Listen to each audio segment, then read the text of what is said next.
Saluton, kai bonvenon al leciono 12. Hello, and welcome to Lesson 12.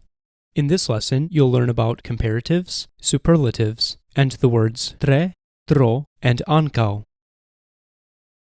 When I say comparatives and superlatives, this is actually short for comparative adjectives, comparative adverbs, superlative adjectives, and superlative adverbs.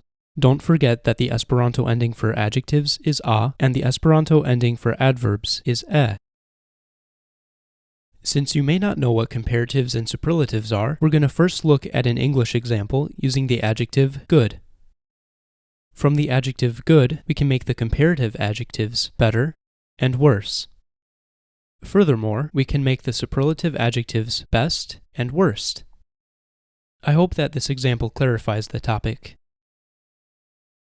Here are a few words used to construct comparatives and superlatives. Pli, which means more. Malpli, which means less. Plej, which means most. And malplej, which means least. To make a comparative, we use pli or malpli plus an adjective or an adverb. Similarly, to make a superlative, we use plej or malplej plus an adjective or an adverb.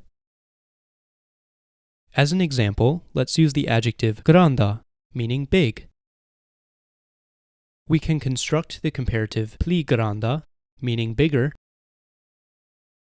and we can also construct the superlative plej granda, which means biggest. So how would we say the comparative smaller? Well, there are actually two ways we can do this. We could say malpli granda, meaning less big, or we can say pli malgranda, and this means more small. There are also two ways to say the superlative smallest. Can you guess what they are? We could say malplej granda, meaning least big, or we could say plej malgranda, and this means most small. Here's an example sentence. Mi havas la plej bonan kafon en la urbo. I have the best coffee in the city. Another helpful word you can use with comparatives is ol, which means than. For example, mi manĝis pli ol 2 pizzojn. I ate more than 2 pizzas. And as another example, mi manĝis pli ol vi. I ate more than you. You could also convey the same information by saying vi manĝis malpli ol mi. You ate less than me. Now, as an exercise, how would you say she swims more quickly than him?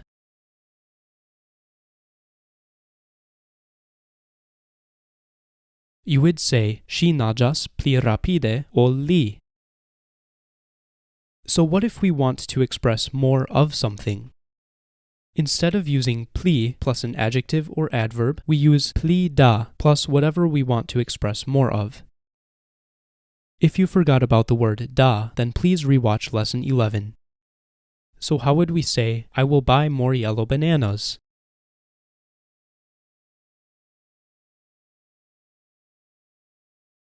We would say, mi aĉetos pli da flavaj bananoj.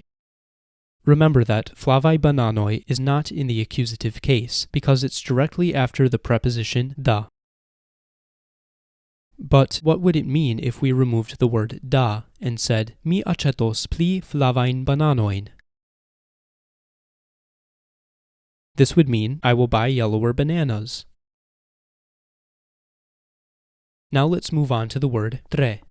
Tre means very or in high degree, and it can be placed before an adjective, an adverb, or even a verb. For example, la libro estas tre interesa. The book is very interesting. Mi kuras tre rapide. I run very quickly. Mi tre ŝatis la libron. I really liked the book. or I very much liked the book. There are two ways that we can use tre with negation. Ne tre, meaning not very much, or tre ne, meaning very much not. For example, mi ne tre ŝatis la libron. This means I didn't like the book very much, and you can think of this as a partial negation. Or you could say, mi tre ne ŝatis la libron. And this means I really didn't like the book, and you can think of this as a full negation. And now let's move on to the word tro. Tro means more than desired, and it can be placed in front of an adjective, adverb, or verb. For example, la viando estas tro seca. The meat is too dry. Ŝi kantas tro malbone. She sings too poorly. And how would you say, I danced too much?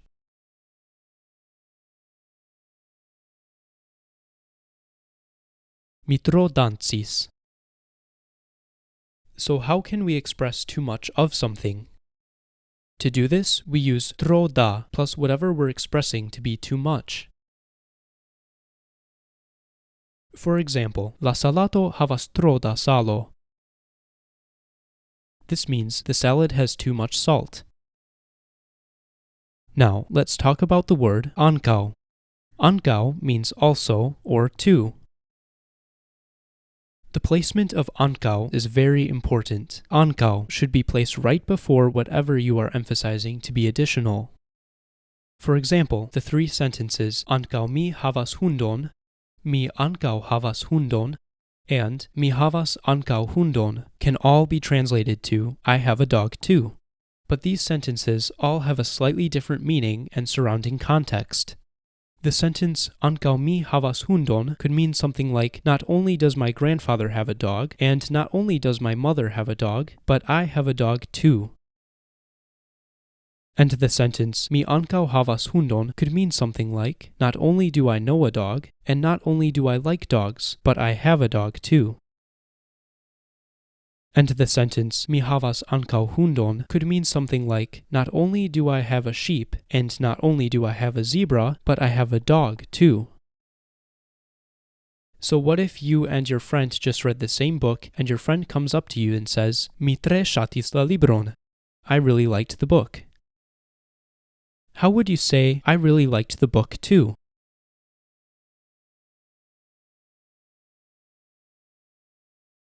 You would say, ankaŭ mi tre ŝatis la libron. Ankaŭ is before mi because you're emphasizing yourself as what's being additional. But what if you want to be more concise and just say, me too? Then you would say, ankaŭ mi.